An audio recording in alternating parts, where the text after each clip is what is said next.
Assalamualaikum mga momshi, mga sisters. Today, we are going to cook efo. It is a Yoruba food. Hope you like it. First, the main ingredient.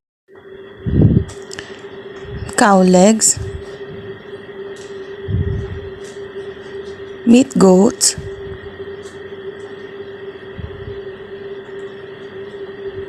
riru seeds, Norway fish,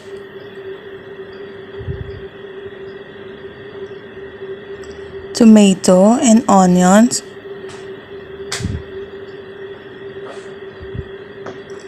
cow leather, spinach or palak, vegetable oil, knor, chicken knor, salt, curry powder, chili powder, This is palak.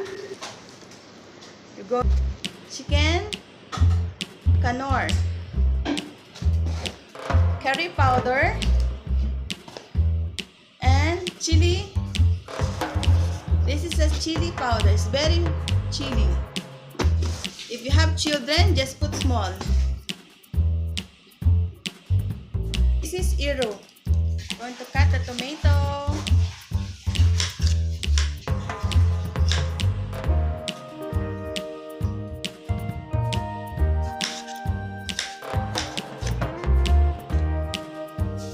And next, we are going to cut the onion. Also, we're going to put in the grinder together to grind it with the tomato.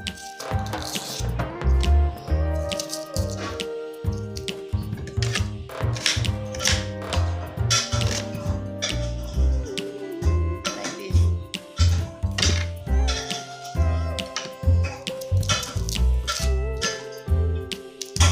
The tomato that we need to grind. Same thing that make the red stew. You need to grind. You put small water inside and grind it. Okay. And now, going to put the water inside this. I'm going to grind it.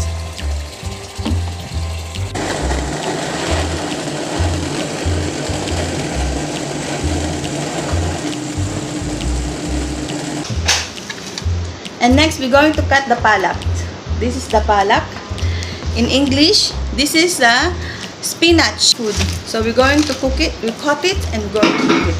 First, we're going to cut this one in the middle and remove the stem of the palak, and remove some dry palak as well. You must know how to clean nicely. Me, I used to clean this one with water a lot, plenty times with salt. Sometimes I used to put salt inside the water and vinegar. I use vinegar also to remove some fertilizer. We need to remove the fertilizer inside the palak because sometimes I used to put fertilizer and it used to stick in the leaves. So, let's begin. Let's cut the palak.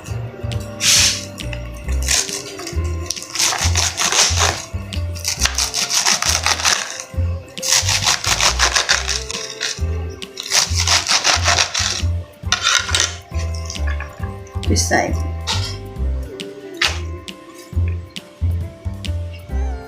I don't see a lot of brown and spoiled palak here, spinach.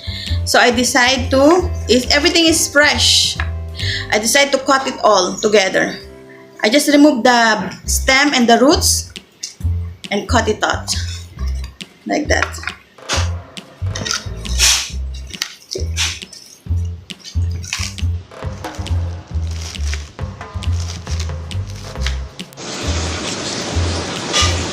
This is the spinach. As you see, I put the spinach still in the strainer, but they have water there. So, it will be easy to me if I want to remove the spinach in the water side.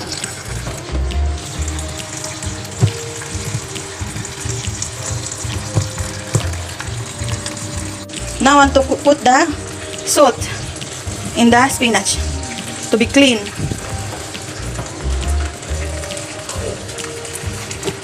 Like that. And if you have vinegar,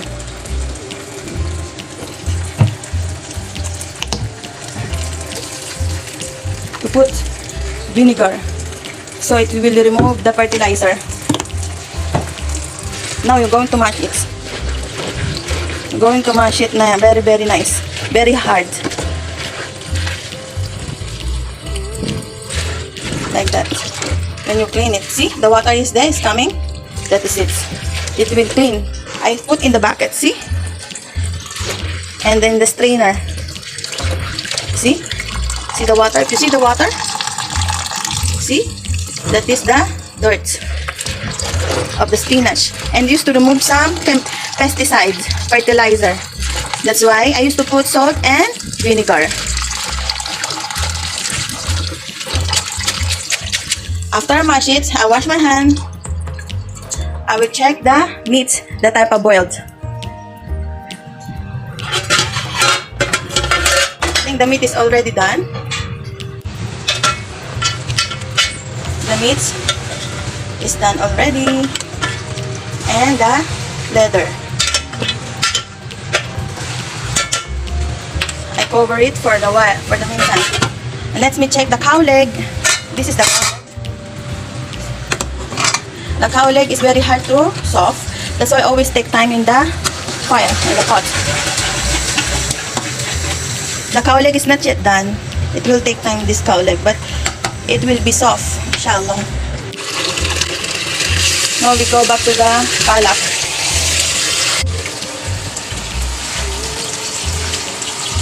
I need to throw some water. As you see, this is second time now. I put again the salt and vinegar inside the palak in this bucket because I throw the dirty water from the palak. This is second rinse, and we need to do that 2-3 times more to we clean the palak. You mash it by your hand.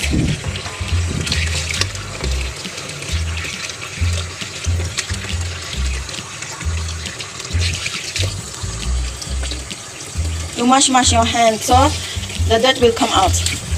And you need to throw again. I need to throw the dirty water in this spinach. And this is the third time that we clean the palak. See, I throw the dirty water from the palak, and this is the new one.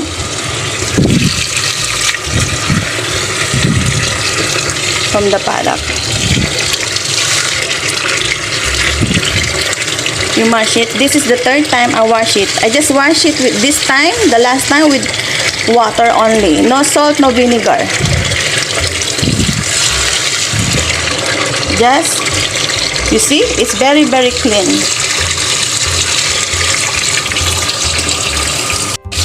And now, I need to throw the water. And it's okay now.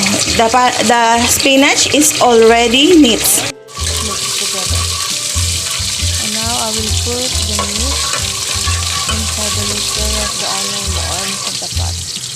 I will put the meat and the cow leather inside. And I make sure it will well stir fry.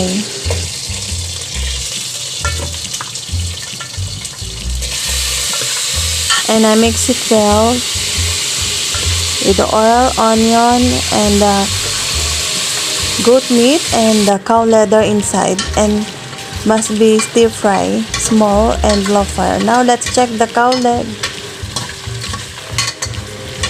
As I can see, the cow legs never yet soft. We need to mix well the meat and the cow leather so it will not burn.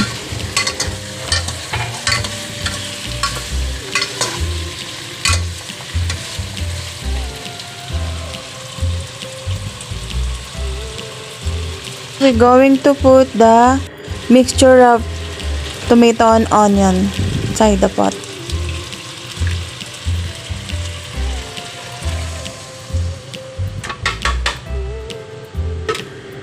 We're going to put the red chili pepper inside the pot, chili powder,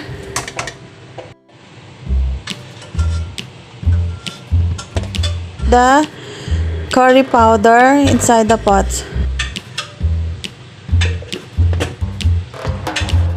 Put chicken knor powder inside the pots and then mix well.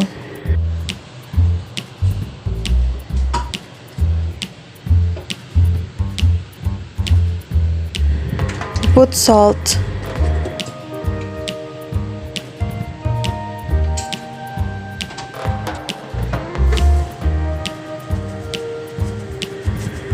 And mix it well.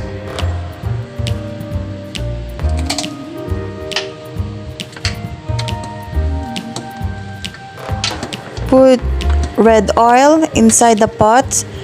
This is a palm oil, red oil.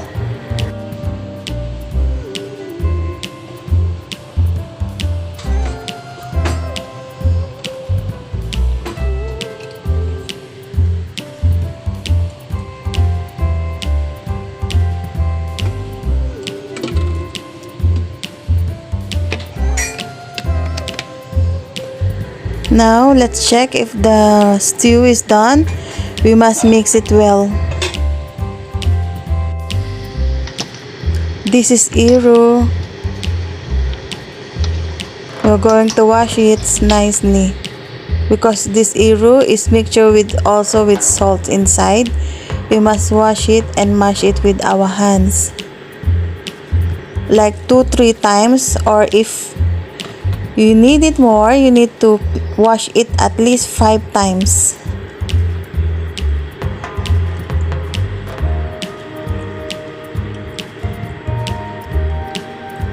And throw it the dirty water. Actually, this is not a dirty, it's a mixture of salts. We need to remove the salts inside the riru.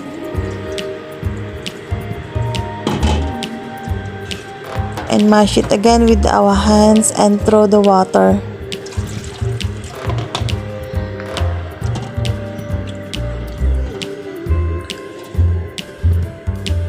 One more.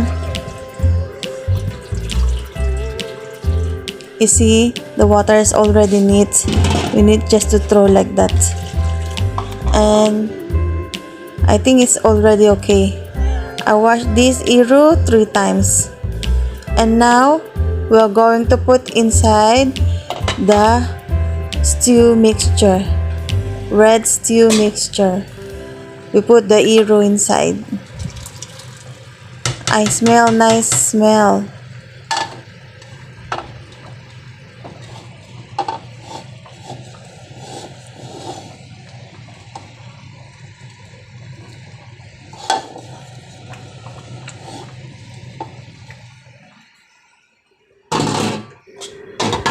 And we need to mix it. Let's check if the cow leg is already soft. Let it boil and cover.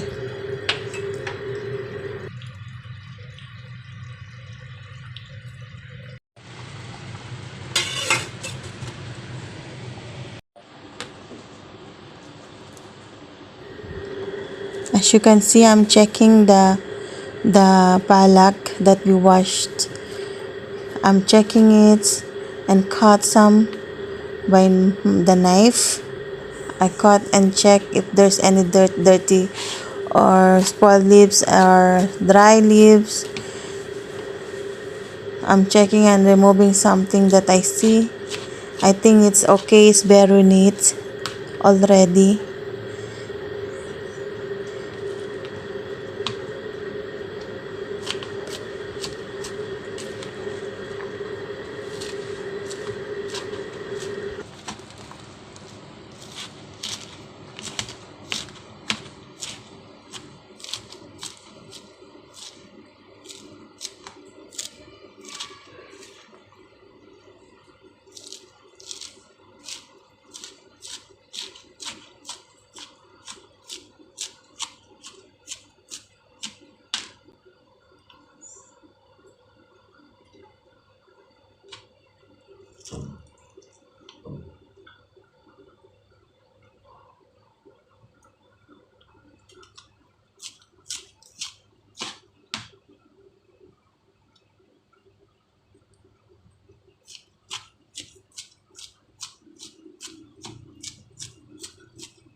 Now the palak is ready to put in the pot. As you see, the palak is so neat.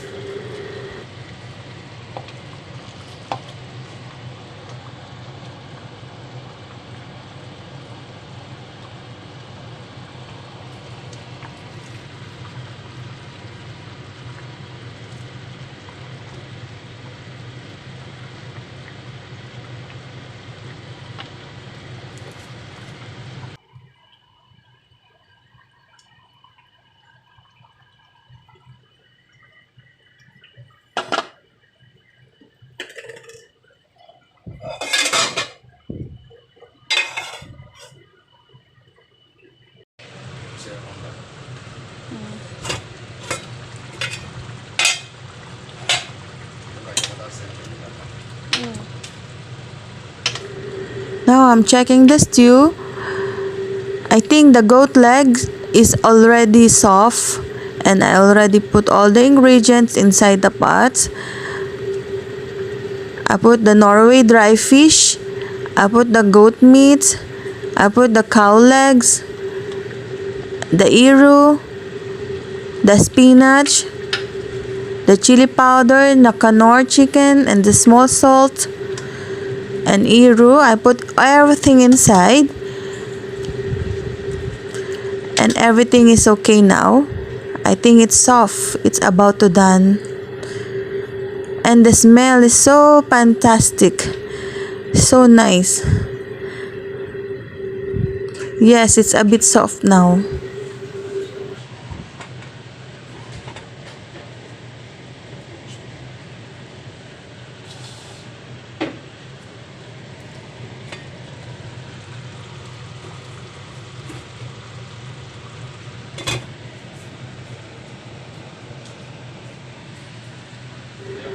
As you can see, I put small amount of water in the small pot for the inya. This is a yam powder in English, inya. I will going to cook this one separate. This is hard food and this is the stew. Is already done. And so nice smelling. This is the inya that I cooking it with hot water. This is the finished products of the efo that I cook with cow legs, goat meat, Norway fish, riru, spinach, tomato, chili powder, and knor. And also I cook this inya. The inya is yam powder, but I cook it with hot water and I mix it well.